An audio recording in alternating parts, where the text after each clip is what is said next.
Hi, and welcome back to the LaWanda Morris Show. On today's episode, the one topic that we're going to be discussing is one of the very many executive orders that President Donald Trump wrote during his first week back in office. And that executive order that we're going to cover today has to do with DEI, or diversity, equity, and inclusion. So we all heard during the campaign trail that once he got back into office, his plans were to shut down all things having to do with DEI. And that's exactly what he did. He wrote an executive order and he signed it that essentially is shutting down, cleaning, scraping, getting rid of, deleting, whatever you want to call it, all things to do with DEI within the federal government. And so what that has resulted in is a couple of things. One of the main things that has happened in real life, because all these things have real life consequences, is that it has sent hundreds of federal government workers packing. It sent them on leave,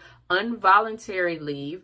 They did not want to leave their jobs, but now they're sitting home not knowing what is going to happen with their role, with their position. And it's not that easy to fire a federal government worker if you don't know. And so the administration knows that. So what have they been doing? Trying to send out these bogus buyout options, telling federal government workers, oh, you can stay home, we'll pay you until September, and then you could just go find out something else to do, figure out something else to do. Well, we all know, if you've taken one civics class, that is not legal. Only Congress has the power of the purse. The presidency can't offer a buyout to people to do nothing, to perform no work for a few months, and then you no longer have a job. So that's going to play out in court. But the other real life effects that it has is that other companies are following suit. Other companies, like, I'm sure you've heard of this, from Facebook to Amazon to Target.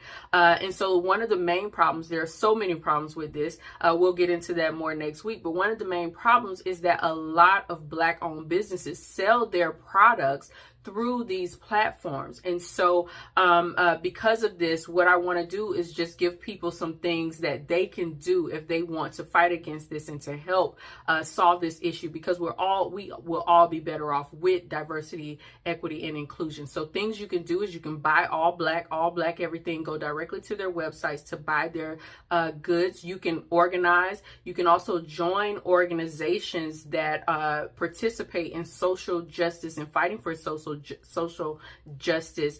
Join those organizations and get active. Help us to fight back. This is going to take a fight, a collective fight from all of us. We need a plan. It has to be strategic, and everyone has to be involved, from Black, white, orange, green, yellow, purple. We all have a stake in this fight.